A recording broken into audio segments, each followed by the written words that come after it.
आज इस वीडियो में मैं डिस्कस करने वाला हूँ कि हम लोग कैसे बुक लिख सकते हैं, यानी कि घर बैठे बैठे हम लोग बुक कैसे लिख सकते हैं। तो इसके बारे में इस वीडियो में मैं डिस्कस करने वाला हूँ। पता ही होगा कि बुक लिखना मतलब माइंड बिल्डिंग होता है, यानी कि जैसे कि कोई बॉडी बिल्डर बनने के लिए जिम जाता है, ज्वाइन करता है, वहां पे जाके अलग अलग डंबल बेंच प्रेस या वहाँ के जो जिम इक्विपमेंट्स उठा के अपने बॉडी को बड़ा करता है या स्ट्रॉन्ग बनाता है, तो वो बेसिकली वो बॉडी बिल्डिंग हो रहा है वहाँ पे। तो जब हम लोग बुक लिखते हैं तो बेसिकली हमारे जो माइंड होता है उसका बिल्डिंग होता है, यानी कि माइंड बिल्डिंग होता है। और हमारा माइंड बहुत ही ज्यादा पावरफुल, रिफाइंड और एकदम इनोवेटिव तरीके से वो चेंज हो जाता है, यानी कि हम लोग एकदम यूनिक हो जाते हैं, बाकी लोगों से बहुत ज्यादा यूनिक हो जाते हैं, बिकॉज हमारा दिमाग हमेशा काम करते रहता है जब हम लोग बुक लिखते हैं। तो इसी वजह से मैं आप लोग को सबको एडवाइस करूंगा कि आप लोग एटलीस्ट एक बुक अपने लाइफ टाइम में लिखिए, जहां पे आप अपना थॉट प्रोसेस शेयर करें। बुक लिखने के लिए ना ज्यादा टूल्स की जरूरत नहीं है, बस एक लैपटॉप या एक नॉर्मल पीसी जहां पे आप घर बैठे शांति से लिख सकते हो, बस इतना ही चाहिए। आपको ये टेंशन भी नहीं रहना चाहिए कि भाई मेरा ग्रामर सही नहीं है, मेरा कम्युनिकेशन सही नहीं है, मेरा इंग्लिश सही नहीं है। ऐसा कुछ नहीं, आप कोई भी भाषा में बुक लिख सकते हो, उर्दू में लिख सकते हो, हिंदी में लिख सकते हो, इंग्लिश में लिख सकते हो, स्पेनिश में, कोई भी लैंग्वेज इसके लिए एक बैरियर ही नहीं है। बेसिकली आपको बस एक ही चीज का बैरियर रहेगा कि आपका थॉट प्रोसेस ये आपको बोलेगा कि भाई मैं नहीं कर पाऊंगा, कौन पढ़ेगा मेरा बुक, कब होगा ये, कहाँ पे पब्लिश होगा, ये सब चीजें भूल जाइए और बस आप एक इनिशिएटिव लीजिए कि मैं आज ही स्टार्ट करूंगा बुक लिखने से पहले आपको ये दोस्तों डिसाइड करना पड़ेगा कि आपको कहाँ पे बैठ के लिखना है, लाइब्रेरी में या घर में बैठ के। अगर घर में बैठ के लिख रहे हो तो आपको डिस्टर्बेंस कुछ भी नहीं रहना चाहिए,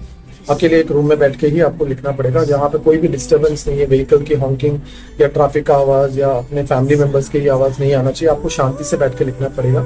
और आपको डिसाइड करना पड़ेगा कि फिक्शन लिखना है या नॉन फिक्शन लिखना है, या बिजनेस के बारे में लिखना है, या आपके ही कुछ हिडन टैलेंट्स के बारे में लिखना है, स्किल्स के बारे में लिखना है। जैसे कि आप होम्स के बारे में बुक बना सकते हो, कुकिंग के बारे में बुक बना सकते हो, गार्डनिंग के बारे में बुक बना सकते हो, बिजनेस के बारे में बुक बना सकते हो, यानी कि इट्स अप टू यू कि आपको डिसाइड करना कि किस टॉपिक के ऊपर आपको बुक बनाना है। आप इसके लिए एडिटिंग करने के लिए आपके पास हजारों सॉफ्टवेयर है ऑनलाइन में, जैसे कि जो प्रोमिनेंट सॉफ्टवेयर है, जैसे कि आप गूगल यूज कर सकते हो ग्रामर करेक्ट करने के लिए, चैट जीपीटी यूज कर सकते हो, ग्रामरली बोल के एक सॉफ्टवेयर है जो मैं भी यूज करता हूँ। यानी कि बहुत सारे प्लेटफॉर्म्स है जहाँ पे आप आपके ग्रामर, स्पेलिंग मिस्टेक्स, ये सब आप करेक्ट कर सकते हो। ठीक है, तो ये आपको स्टार्टिंग करने के लिए ये आपके लिए बहुत ही ज्यादा इंपॉर्टेंट है कि आपको डिसाइड करना कि कौन सा टूल आप यूज करोगे, कौन सी जगह पे बैठ के आप लिखोगे। तो ये सबसे ज्यादा इंपॉर्टेंट रहता है इनिशियल स्टेजेस। जब आप बुक लिखोगे ना तो आपको ये ध्यान में रखना पड़ेगा कि हमेशा बुक का जो कवर होता है वो बुक के एंड में ही बनाना, स्टार्टिंग में कभी भी मत बनाओ। क्योंकि ज्यादातर टाइम ऐसा होता है कि जब हम बुक लिखते हैं तो हमारा थॉट प्रोसेस चेंज होते रहता है, स्टोरी चेंज होती रहती है। तो अगर हम लोगों ने पहले ही बुक का कवर बना दिया तो फिर एंड में वो कॉन्फ्लिक्ट क्रिएट कर सकता है। तो इसके लिए मैं आपको एडवाइस ये दूंगा कि बुक जब खत्म हो जाएगा तभी आप बुक का कवर बनाना, उसके अप्रोप्रिएट वर्ड्स और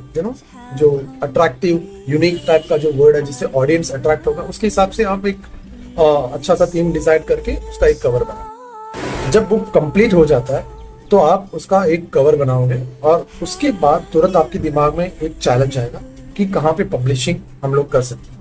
तो बेसिकली आपको डिसाइड करना पड़ेगा कि आप ट्रेडिशनल पब्लिशिंग हाउस के साथ जाना चाहते हो या नॉन ट्रेडिशनल पब्लिशिंग हाउस के साथ जाना चाहते हो। विद ट्रेडिशनल पब्लिशिंग हाउस पुराने जमाने से लागू है और यहाँ पे क्या होता है कि बेसिकली अच्छे ऑथर्स और जिसका मैन्युस्क्रिप्ट बहुत ही अच्छा है, बढ़िया है, तो उसको जब हम लोग सबमिट करते हैं तो इन लोग क्या करते हैं, स्क्रीनिंग करते हैं और उनको शॉर्टलिस्ट करते हैं, और अगर सिलेक्शन हो जाता है तो उन लोग पूरा खर्चा ले लेते हैं, यानी कि बुक का कवर से लेके एडिटिंग से लेके उसका मार्केटिंग तक का पूरा खर्चा ट्रेडिशनल पब्लिशिंग हाउस ले लेते हैं। नॉन ट्रेडिशनल पब्लिशिंग हाउस में क्या होता है कि जो इनिशियल स्टेजेस में जो ऑथर्स हैं, जो पहली बार लिख रहे हैं या उनका मैन्युस्क्रिप्ट उतना अच्छा नहीं है, उन लोग नॉन ट्रेडिशनल पब्लिशिंग हाउस के पास जाते हैं और वो लोग क्या करते हैं कि बोलते हैं कि भाई एक पैकेज है जिसमें हम लोग खाली एडिटिंग करके देंगे, दूसरा पैकेज है इसमें एडिटिंग कवर पेज करके देंगे, तीसरा पैकेज है कवर पेज एडिटिंग और पब्लिशिंग भी हम लोग करेंगे, और तीसरा पैकेज में ये सब मिला के उसके साथ मार्केटिंग भी हम लोग करेंगे। तो ये एंड टू एंड मार्केटिंग होता है और आप उनको भरोसा कर सकते हो और उनको दे सकते हो। लेकिन दोस्तों एक चीज हमेशा याद रखना, कभी भी आप ट्रेडिशनल या नॉन ट्रेडिशनल पब्लिशिंग हाउस के साथ बुक सबमिट करने से पहले, मैन्युस्क्रिप्ट सबमिट करने से पहले ये ध्यान रखना कि आप उनके साथ एक नॉन डिस्क्लोजर एग्रीमेंट साइन कर, क्योंकि अगर नॉन डिस्क्लोजर एग्रीमेंट साइन नहीं किया तो शायद आपके कंसेप्ट, स्टोरी लाइन ये पब्लिशिंग हाउस वाले चुरा सकते हैं। इसकी वजह से आपको हमेशा ध्यान रखना पड़ेगा कि आप एक नॉन डिस्क्लोजर एग्रीमेंट उनके साथ साइन करें, ताकि आपका जो कंटेंट है या जो आपका जो वर्क है वो कोई चुरा ना पाए। मैं आशा करता हूँ कि आपको ये बुक के बारे में जो मैंने बताया आपको बहुत ही ज़्यादा अच्छा लगा होगा। और मैं तो बोल रहा हूँ कि आपको अपनी लाइफ में एक बार एटलीस्ट एक बुक तो एटलीस्ट आपको लिखना ज़रूरी है, ताकि आप अपने थॉट प्रोसेस को, आपके व्यू पॉइंट्स को, आपके परसेप्शंस को आप दुनिया के साथ शेयर कर सकते हैं। तो दोस्तों, अगर मेरा वीडियो अगर आपको अच्छा लगा तो प्लीज़ मेरे वीडियो को लाइक, शेयर और सब्सक्राइब कीजिए, और मुझे इंस्टाग्राम पे, यूट्यूब पे, हर जगह पे फॉलो कीजिए। Thanks a lot. Mithun Devdas signing off.